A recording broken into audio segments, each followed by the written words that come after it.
Nous avons donc vu tous les outils que contenait SketchUp. Alors on les a vus de manière séparée, on a vu toutes les possibilités qu'ils offraient et surtout qu'on pouvait utiliser plusieurs outils de manière différente.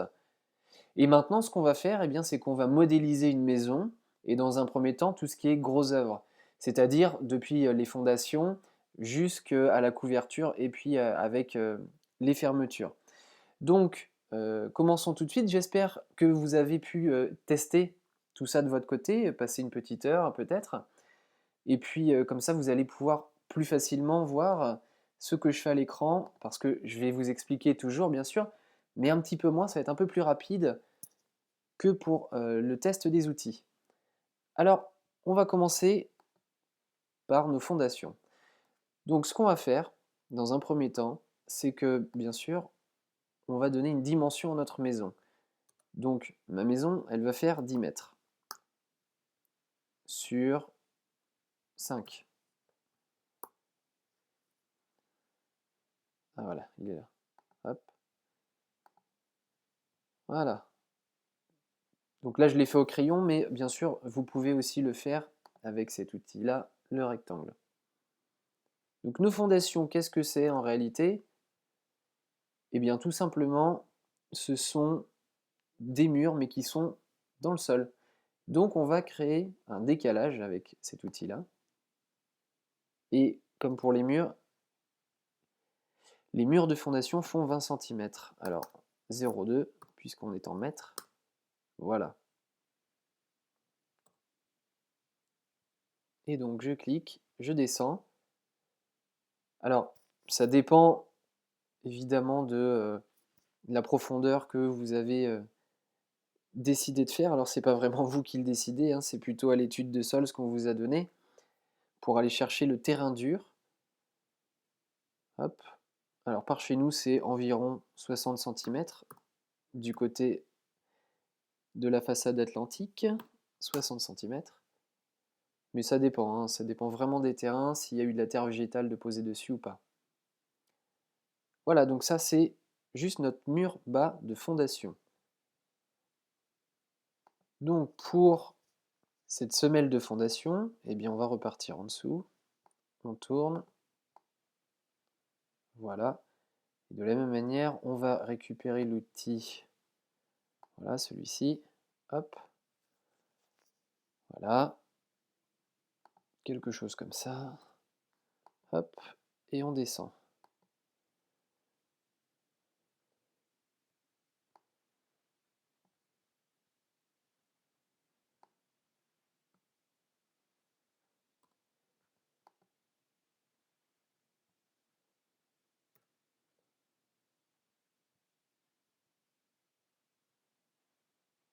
Et on peut effacer les arêtes, bien sûr, qui ne nous servent à rien.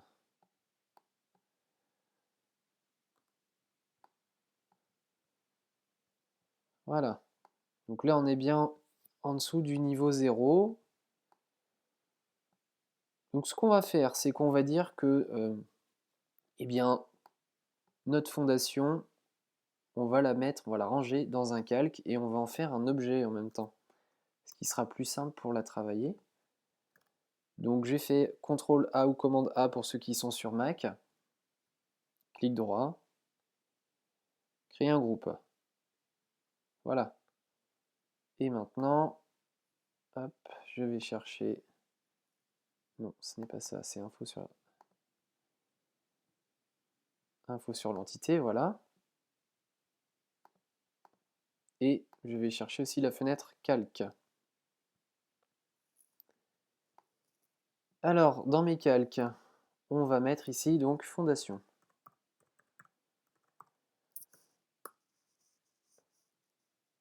Voilà. Donc je ne vais pas dans le détail, je ne vais pas dissocier les fondations de ma dalle, bien qu'on va en mettre une petite pour que ce soit plus clair et plus propre. Et donc ici, on sélectionne et on va dans fondation. Voilà, c'est rangé. Donc ce qu'on va faire, rectangle, on va créer notre dalle. On vient ici, Voilà, alors que je vous montre. Vous voyez ici, ça clignote un petit peu là. Parce que sur le même plan, on a deux surfaces et la carte graphique ne sait pas vraiment quoi afficher. C'est pour ça que ça clignote. Donc, on va monter hop, cette dalle. On va dire qu'elle va faire 20 cm par exemple. Hop là. 0,2 mètres. Et voilà, nous avons notre dalle. Alors je vous montre pas tout ce qu'il y a au niveau technique, hein, parce qu'il y a des planelles qui viennent se mettre sur les côtés, qui retiennent la dalle lorsqu'elle est coulée. Vous pouvez bien sûr tout dessiner. Moi ce que je vous montre, ce sont les grandes lignes. Et pour que notre niveau 0 se retrouve au-dessus de la dalle, eh bien on va bouger l'ensemble. Alors dans un premier temps, ma dalle, je vais peut-être lui créer un calque pour elle toute seule, pour qu'elle soit bien rangée. Dalle comme ceci. Et alors on peut ici sélectionner, mais ce que je préfère, hop, c'est carrément, on décoche ici fondation, voilà c'est invisible, donc ce qui nous permet quand on sélectionne l'ensemble, de ne sélectionner que notre nouvelle dalle qu'on va passer, voilà, dans dalle, et on va aussi en faire un groupe, voilà, ce qui ne nous empêche pas d'y mettre une petite couleur,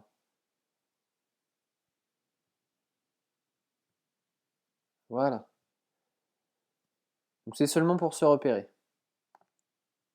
On va refaire apparaître nos fondations, voilà, qui ont pris aussi une couleur. Et l'ensemble, je le sélectionne, M, je clique ici, vous voyez là que je bouge un peu n'importe où, donc je viens récupérer l'axe Z, l'axe bleu, je maintiens Shift et je redescends jusqu'au point d'origine. Je clique, et voilà. Donc nous avons nos fondations, nous avons notre dalle, et bien maintenant on va monter nos murs. Pour monter nos murs, alors on peut utiliser l'outil de décalage, mais on ne peut pas l'utiliser tout de suite, parce que vous remarquez qu'ici on en a fait un groupe, et que si on prend, alors ici l'outil décalage, vous voyez que ici on ne peut pas l'utiliser. Il y a un petit sigle à côté de la souris qui nous l'empêche. Donc, bien, tout simplement, on va refaire la même chose que pour la dalle. Hop, on retire une grande surface. Voilà, si on bouge, on va voir. Non, on ne la voit pas. Bon, elle est là, en tout cas. Et donc, on va décaler pour nos murs de 20 cm.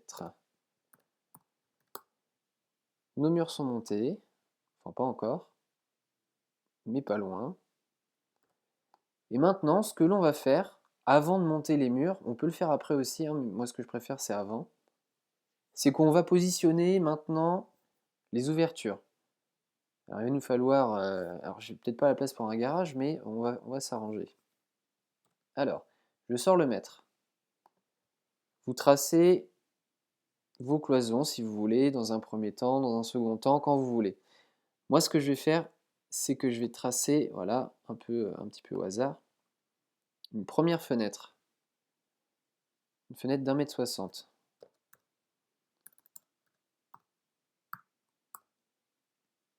Voilà. Ensuite, je relaisse 1,60 m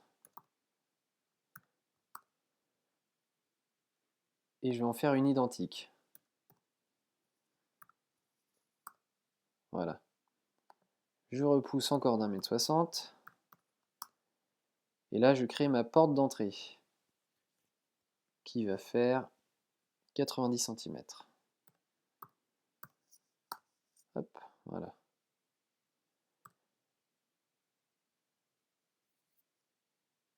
Ensuite, on va en mettre à l'arrière de la même façon. Alors là, on a déjà nos repères, donc c'est assez pratique, hein, si on veut les axer, on peut le faire. Donc une. Hop là. On va tourner un petit peu pour bien se repérer. N'hésitez pas à bouger, hein, dans votre modèle. C'est important, ça va vous éviter de faire des bêtises. Hop, on vient là. Encore une autre fenêtre ici. Voilà. et puis la porte d'entrée là-bas. Alors volontairement, je ne fais pas toutes les fenêtres. Ça va me permettre de vous montrer comment je peux aussi les faire par la suite. Donc, je laisse mes repères, ça va pouvoir certainement m'aider tout à l'heure. Et maintenant, ce que je vais faire, c'est que je vais monter mes murs à 2,50 m, on va dire. C'est une hauteur de plafond hein, qui est à peu près classique, 2,50 m. Mais mes murs sont un peu plus hauts. Donc pour l'instant, je les mets à 2,50 m. Donc je tape 2,50 m, voilà. Et une fois que j'ai fait cette première chose, je double-clique ici, et hop, ça monte automatiquement à la même cote que j'ai tapé au départ, donc 2,50 m. Voilà, on a créé nos percements, nos fenêtres et nos portes.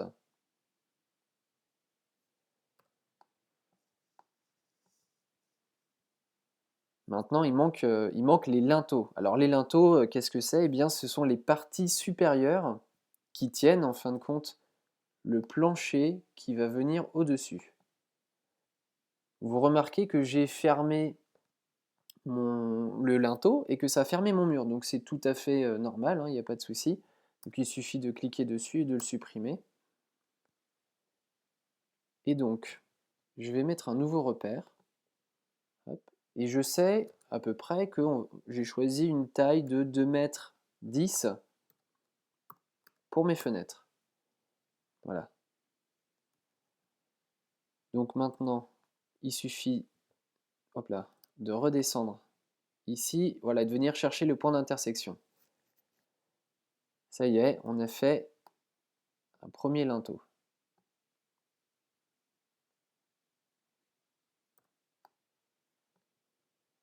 Ce que je vais faire, c'est que je vais accélérer un petit peu le temps. Je vais créer mes autres linteaux et je vous rejoins tout de suite.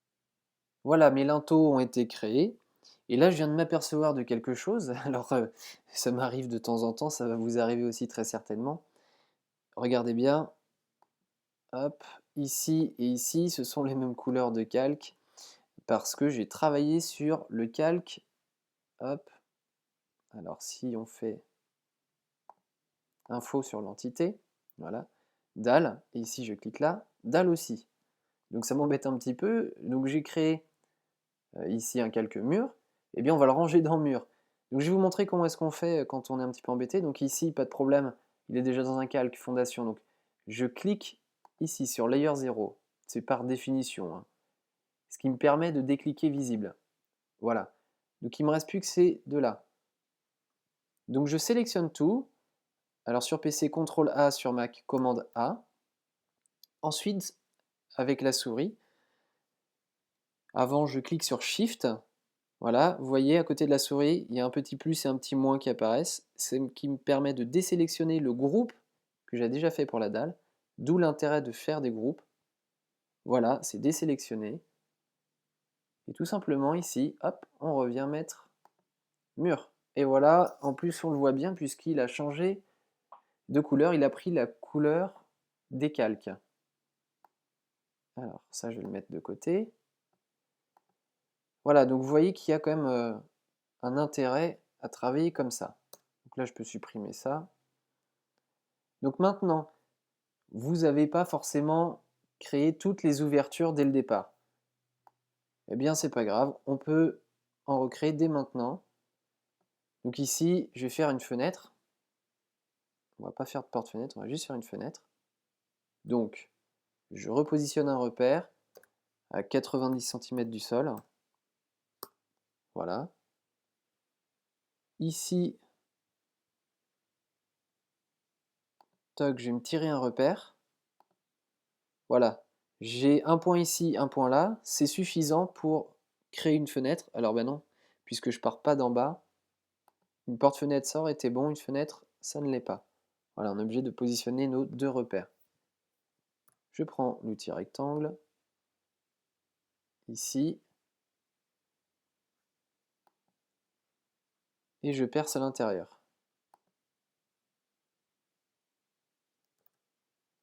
Alors bien entendu, j'ai encore... Voilà, il faudrait que je travaille sur mur. Voilà. pas de souci. Hop, et on perce.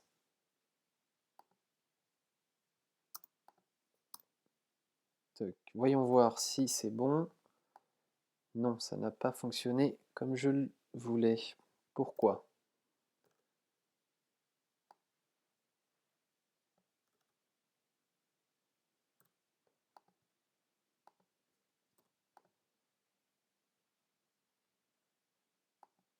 Voilà. Vous avez vu? Quand vous n'arrivez pas à sélectionner un point et que vous allez trop loin, hein, ici on ne peut pas forcément, vous allez en récupérer un là où vous le connaissez, ici. Hop, et voilà, on clique, c'est percé. Ce qui vous évite de faire ce que je viens de faire. Bon, voilà notre fenêtre, et puis bon, on va recréer la même fenêtre à côté, dans l'alignement de cette porte. Hop, une petite fenêtre. Voilà. Et encore une fois. Et on perce. Donc là, du coup, vous n'avez pas les linteaux. Vous n'avez pas les linteaux à recréer. Donc, chacun y trouvera son avantage et la manière dont il a envie de procéder. Donc ici, souvent à côté de la porte d'entrée, bon, on peut positionner les toilettes. Donc ce qu'on va faire, c'est qu'on va y mettre une petite fenêtre ici. Hop. Ici, vous voyez, alors je vais tourner mon modèle. Voilà. Ici, il y a un repère. Donc même quand on est dans les angles, on vient le prendre dans l'angle, hop, et on vient récupérer notre hauteur. Et ensuite ici, bon, je fais une petite fenêtre d'un format arbitraire. Voilà, ça me semble pas mal, on va y mettre 60 cm de large.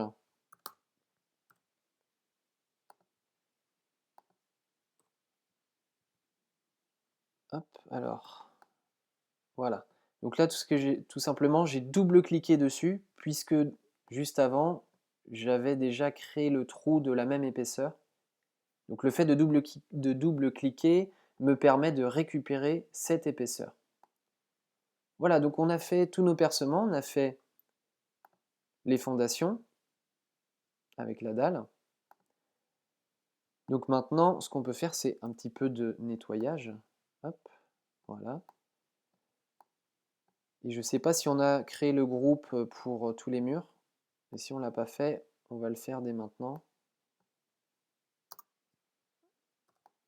Voilà, donc, alors pour voir si on a fait le groupe, on clique dessus. Voilà, j'ai pas fait de groupe encore.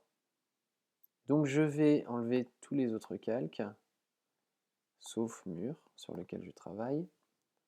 Je sélectionne tout, hop, et puis encore un clic droit, créer un groupe. Voilà.